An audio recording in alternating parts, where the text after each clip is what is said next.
Assalamualaikum warahmatullahi wabarakatuh. A'udzu billahi minasyaitonir rajim. Bismillahirrahmanirrahim. Alhamdulillahilladzi yahdina bitaufiqihi wa hidayatihi. Wa asyhadu an la ilaha illallah wahdahu la syarika lahu wa asyhadu anna Muhammadan abduhu wa rasuluhu la nabiyya ba'dah. Amma ba'd. Pada para mahasiswa yang saya banggakan, dalam kesempatan kali ini saya akan menjelaskan terkait dengan sunnah tasyri'iyah dan ghairu tasyri'iyah. Namun sebelumnya saya mengajak kalian untuk mengawali pertemuan ini dengan bacaan suratul Fatihah bersama, dengan harapan semoga kita mendapatkan ilmu yang berkah dan manfaat dari Allah Subhanahu wa taala. Ala hadhihi al-Fatihah. A'udzu billahi minasyaitonir rajim. Bismillahirrahmanirrahim. Alhamdulillahirabbil alamin arrahmanirrahim maliki yaumiddin. Iyyaka na'budu wa iyyaka nasta'in ihdinas siratal mustaqim siratal ladzina an'amta 'alaihim ghairil maghdubi 'alaihim waladdallin. Oke, terima kasih. Gimana kabarnya? Baik ya, alhamdulillah. Saya harap kita semua selalu mendapatkan ridho, pertolongan dan kesehatan dari Allah Subhanahu wa taala sehingga kita tetap bisa belajar meskipun kita belajarnya secara online. Amin Allahumma amin. Oke. Baik, pada mahasiswa terkait dengan sunnah ya, kita harus tahu dulu ya antara definisi sunnah, definisi hadis, definisi apalagi khabar ya. Paling tidak dulu kalian sudah bisa mengetahui arti definisi-definisi itu dari mata kuliah ulumul hadis. Nah, dalam mata kuliah ma'anil hadis ini kita lebih fokus ke dalam bagaimana kita bisa memahami hadis itu dalam posisinya. Apakah hadis ini memiliki posisi tasri'iyah atau non tasri'iyah atau ghairu tasri'iyah dalam bahasa Arab ya. Nah, kita fokus. Sunnah itu kan lebih kepada tradisi. Lebih kepada tradisi dari apa yang pernah dilakukan oleh Nabi dan juga orang Arab saat itu, di mana para sahabat dan orang-orang lain juga terlibat dalam aktivitas sosial kala itu. Nah, dalam konteks sunnah nabawiyah, ini sunnah nabawiyah ini selalu berkaitan dengan segala tindak tanduknya Nabi Muhammad SAW, baik berupa perkataan, perilaku, ketetapan, bahkan terkait dengan siasah, sifat, dan yang lain-lainnya. Pokoknya di luar hadis. Ya. Loh, kok begitu Pak? Maksudnya gimana? Kalau hadis itu sudah terverbalisasikan dalam naskah-naskah hadis yang ada sanadnya dalam kitab-kitab hadis. Sementara dalam sunnah itu tidak hanya yang terverbalisasikan, bahkan cerita-cerita atau narasi-narasi cerita ini yang terekam dalam kitab-kitab sejarah, kitab-kitab sirah, kitab-kitab tarikh yang berkaitan dengan kehidupan Nabi itu bisa dijadikan sebagai sumber. Nah, jadi begitu ya. Jadi kalian harus bisa membedakan mana yang bagaimana sunnah itu dan bagaimana hadis itu. Kalau hadis itu lebih ke persoalan yang lebih verbal. Jadi terkait dengan kehidupan Nabi yang sudah dibakukan. Ada matan, ada sanad dalam kitab-kitab hadis. Ya sudah terbakukan itu. Tapi kalau kita berbicara sunnah, maka itu akan menyangkut persoalan yang non-verbal juga, di mana yang persoalan non-verbal ini bisa terekam dalam kitab-kitab sejarah, kitab-kitab sirah, kitab-kitab tarikh, kitab-kitab manaqib. Nah itu. Coba Anda baca misalkan di dalam kitab Perjanjian misalkan. Wa kana sallallahu alaihi wasallam syadidal haya'i wa tawadhu dan seterusnya. Itu apakah ada sanadnya ataukah ada matannya yang jelas menjelaskan itu? Tetap ya. Coba cek, ada nggak? kalau tidak ada. Tapi kenyataannya narasi itu ada dan sering dibaca oleh orang-orang Muslim, terutama Muslim di Jawa dalam hal tibaan. Dari mana ini? Dari manaqib. Nah, ini kita sudah bisa mendudukan itu sendiri ya. Oke. Nah, lantas kalau kita sudah tahu apa ya ini duduk persoalannya, sunnah ini pasti akan selalu berkaitan dengan seluruh kehidupan Nabi, baik ini perkataan, perbuatan, dan yang lain-lainnya. Oke, ini definisinya hampir sama, tetapi pembedaannya hanya pada persoalan verbalisasi tadi. Kalau sunnah tidak terverbalisasi. Ya. Nah, dari aktivitas Nabi Muhammad SAW ini, apakah seluruhnya bisa dijadikan sebagai sandaran hukum syariat atau tidak? Kalau bisa dijadikan sebagai sandaran, maka ini bisa disebut sebagai sunnah tasyri'iyah. Namun kalau tidak bisa dilakukan, tidak bisa diambil, maka ini namanya sunnah ghairu tasyri'iyah. Jadi sunnah tasyri'iyah ini yang memang dia memiliki apa ya, unsur-unsur syariat, dia harus diikuti. Tetapi kalau ghairu tasyri'iyah atau non tasyri'iyah ini lebih bersifat manusiawi ya, bukan apa ya, bukan manusiawi ya, ya sesuai dengan kapasitas Nabi sebagai manusia, sebagai bashar biasa, sebagai manusia biasa ya, sebagai manusia biasa. Jadi sifatnya akhirnya apa yang terjadi tidak pasti, tidak qat'i, tidak harus diikuti. Contohnya apa Pak? Contohnya oke, contohnya misalkan begini, Nabi Muhammad SAW itu ketika makan menggunakan 3 jari, oke, kira-kira menurut Anda itu termasuk hadis tasyri'iyah atau hadis ghairu tasyri'iyah? Kalau ini kalian sebut sebagai hadis tasyri'iyah, otomatis saat ini kita yang hidup di Indonesia harus mengikuti apa yang dilakukan oleh Nabi Muhammad SAW. Kita makan menggunakan 3 jari, sekalipun kita makan soto, sekalipun kita makan opor ayam, sekalipun kita makan bakso atau apa dan seterusnya yang berkuah misalkan. Namun ketika hadis tadi ya itu kalian anggap sebagai hadis ghairu tasyri'iyah atau sunnah ghairu tasyri'iyah, berarti kita mau tidak mau harus tahu konteksnya. Oh, nggak selamanya bisa diikuti semacam itu. Kita harus tahu konteksnya. Kenapa Nabi kemudian berbicara seperti itu, bersabda seperti itu? Ternyata saat itu Nabi menganjurkan para sahabatnya ketika makan kurma itu jangan rawuk koyo hewan yang mangan itu kayak misalkan kayak ketek ya, ketek atau apa itu mangan kan langsung ngono ya, jadi tangan itu langsung megang makanan seagai-agai kan begitu. Tapi ada etika yang harus diajarkan oleh Nabi. Mangan kurma ya sak wajare, mangane ya ketelung jari, siji nentek neh mek siji meneh dan seterusnya. Pakai 3 jari, pakai kalau kurma cukup ya, kalau kurma bisa. Nah, dari konteksnya seperti itu. Nah, jadi prinsipnya adalah ketika kita makan adalah kita menggunakan etika. Caranya ya tergantung dengan cara kita sendiri. Nah, ini yang disebut ghairu tasyri'iyah. Sehingga sifatnya hukum ini adalah fleksibel, tergantung dengan kondisi setempat. Fleksibel, gak harus semuanya diikuti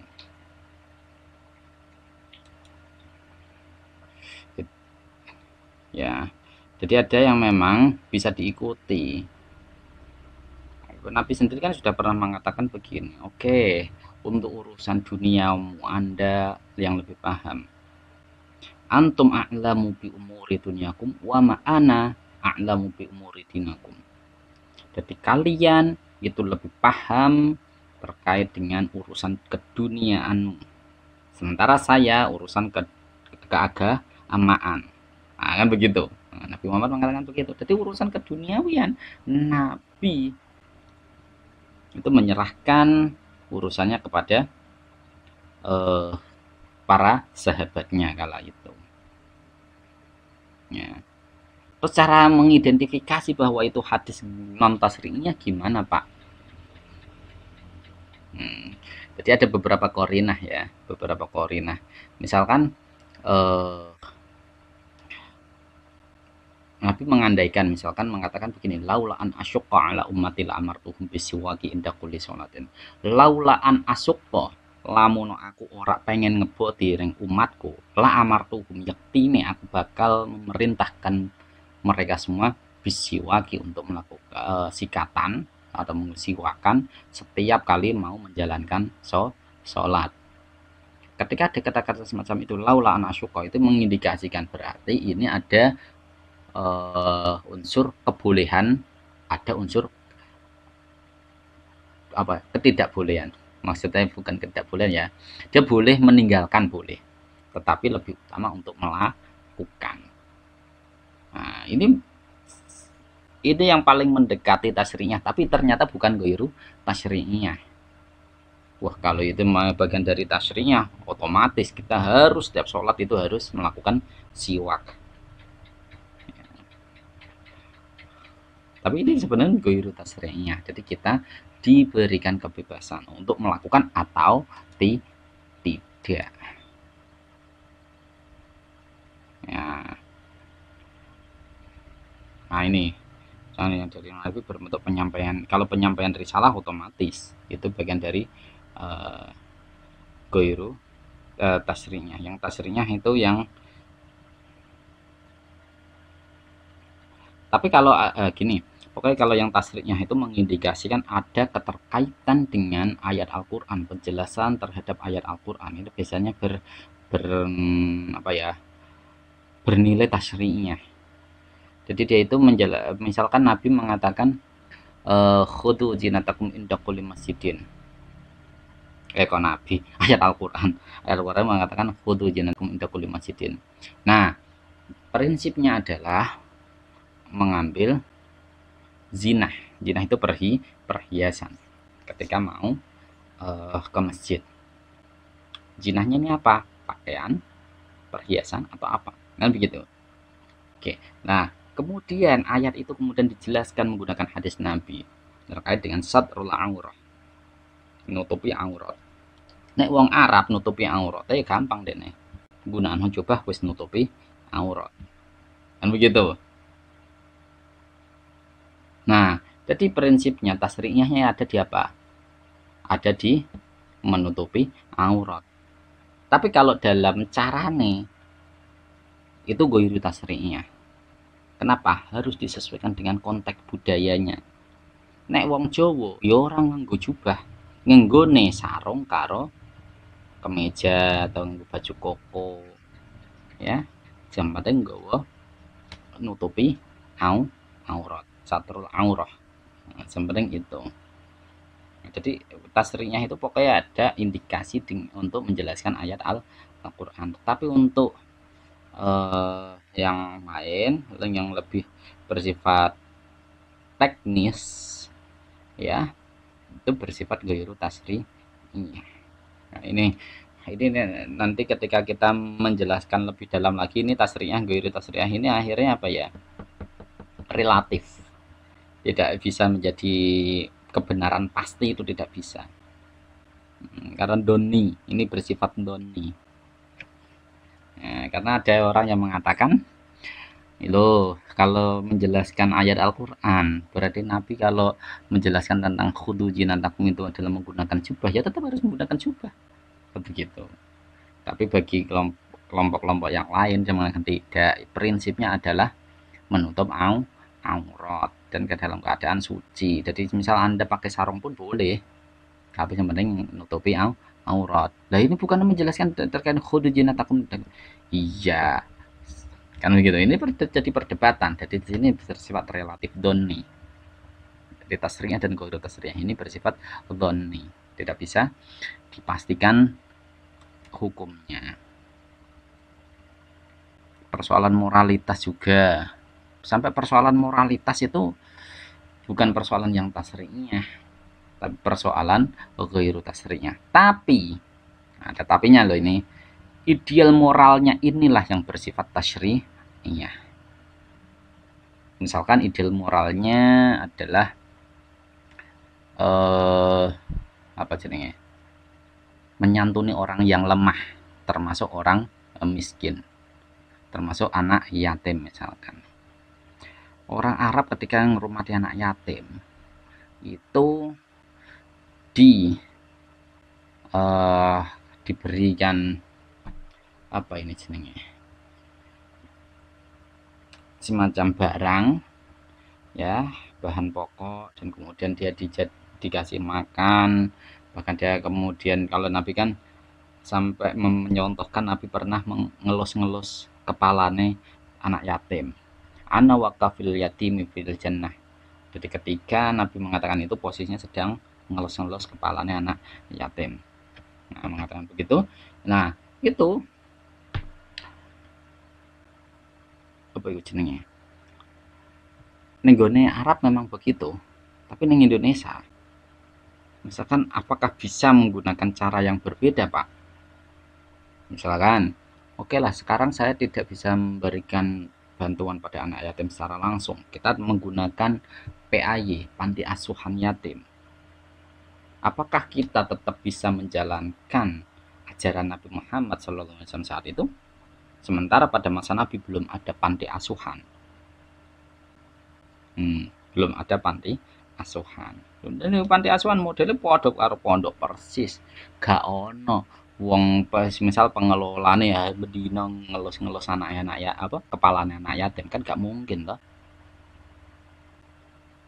Nah ini jadi persoalan untuk mengejawantahkan, mengaplikasikan semangat dari Nabi Muhammad SAW ini persoalan yang ghairu tasyri'iyah, tidak harus sama persis. Sekarang menggunakan panti asuhan.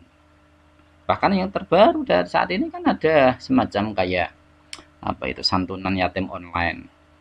Jadi seorang anak yatim itu tidak harus bertempat di semacam panti asuhan. Dia asal punya nomor rekening, dia terdaftar di sebuah situs untuk pengelolaan anak-anak yatim. Nah, jadi misal nanti ada donasi masuk ke rekening itu, nah nanti kemudian dikirimkan ke seorang anak yatim, kan bisa-bisa saja itu bagian dari untuk menghormati anak yatim. Nah ini persoalan moralitas, caranya piye? Ini beda. Karena biyen langsung harus ketemu di los-los sirai kan begitu. Banyak saiki. Iki menjadi pertanyaan yang besar di sana.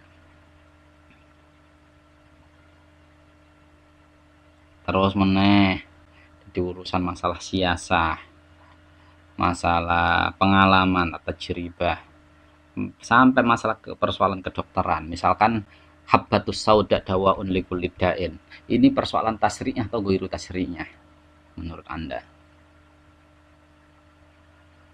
Kalau menurut saya ini persoalan yang ghairu tasri'nya, tidak persoalan yang tasri'nya. Jadi ketika mengobati penyakit-penyakit tertentu, ini kan urusannya uji coba. Misal uji coba itu kan otomatis nanti kalau berhasil ya memang berarti itu adalah perantara Allah untuk menyembuhkan seseorang itu. Kalau tidak berarti kan kan begitu. Awalnya kan begitu. Nah, ketika ada orang sakit kemudian dikasih jintan hitam, kemudian dia sembuh, berarti itu adalah perantaranya. Tapi misalkan kayak kasus terbaru ada COVID, zaman Nabi Muhammad SAW belum ada COVID.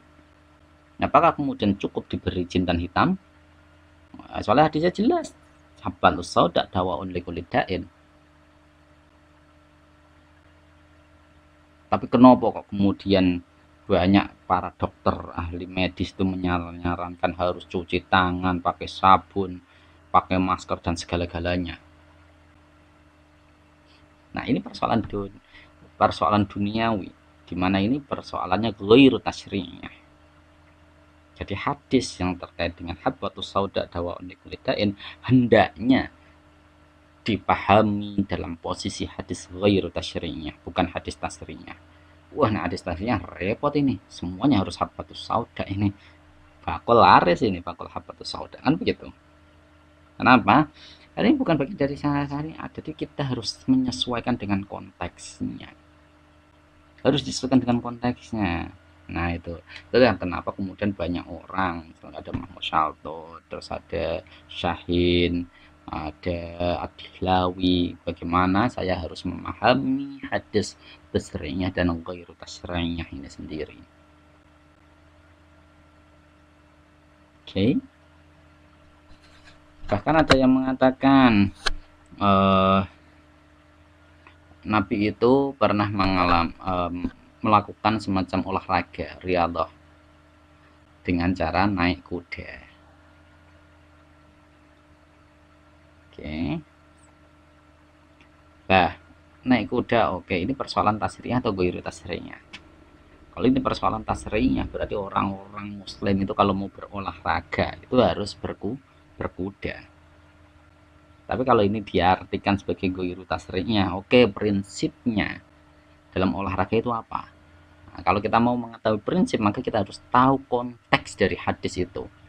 Mulai dari asbabun nuzul, siapul kalamnya, terus siapa mukhatabnya, dan seterusnya lah. Jika kita paham ideal moral dari hadis itu apa, ketika kita bisa paham dengan ideal moral dari hadis itu, maka kemudian kita bisa mengambilnya untuk diaplikasikan dalam kehidupan kita sekarang ini. Untuk apa? Lisihah. Jadi olahraga untuk menjaga kesehatan, kebugaran.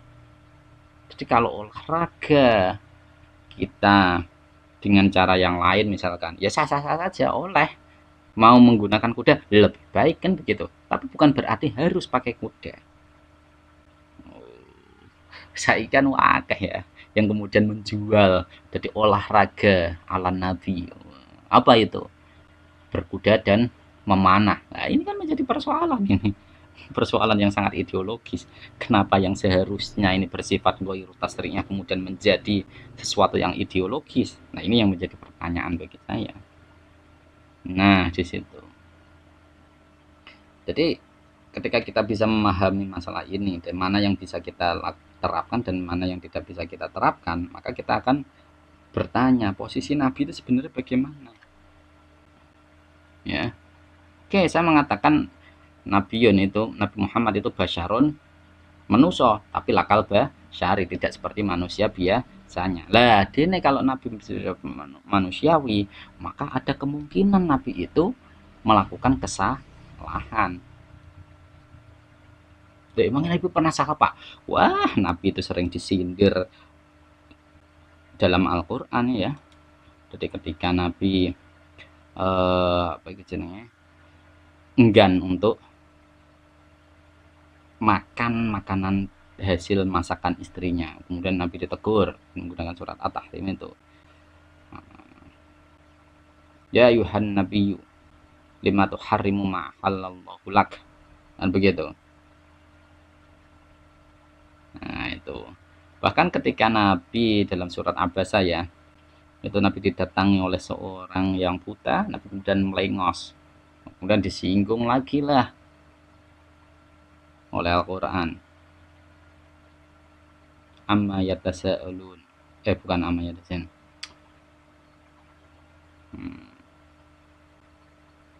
abasa wa tawalla an ja'ahul a'ma, maaf, nah itu abasa wa tawalla an ja'ahul a'ma, tapi kemudian disinggung itu. Jadi Nabi saat itu memang melakukan kesalahan yang kemudian dalam waktu dekat diingatkan oleh Allah melalui turunnya surat Al-Quran. Nah ini bedanya kita dengan Nabi. Kalau kita melakukan kesalahan, terkadang misal ada yang negur, terkadang kita bisa menerima, terkadang kita tidak. Kadang kalau seperti itu, kita kalau tidak bisa menerima, akhirnya banyak orang yang tidak mau menegur kita, kan begitu. Karena kita nggak tahu yang benar yang bagaimana. Tapi kalau Nabi Muhammad SAW melakukan kesalahan, langsung ditegur oleh Allah. Oke, jangan begitulah Muhammad, kan begitu. Akhirnya Nabi kembali lagi. Nah seperti itu bedanya kita dengan Nabi. Kalau kita tidak langsung ditegur, misal ada yang menegur kita, kita terkadang langsung malu atau emosi malah kan begitu. Tapi kalau Nabi kan tidak, kan begitu. Nah ini bedanya kita dengan Nabi. Sekalipun ada yang memandang caranya lain, jadi itu memang skenario Allah untuk menurunkan ayat ini, ya itu sah-sah saja lah, kan begitu. Tapi ketika kita melihat ini, Nabi saat ini memiliki posisi sebagai manusia biasa. Kalau Nabi memiliki posisi manusia biasa, berarti apa ya? Ada persoalan-persoalan dari kehidupan Nabi itu yang kemudian tidak bisa kita terapkan dalam kehidupan kita saat ini. Nah, itu. Lah, kalau yang tidak bisa diterapkan kita saat ini namanya ghairu tasyri'iyah.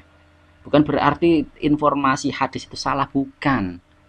Tetapi cara untuk mengaplikasikan hadis itu dalam kehidupan kita ini yang tidak tepat.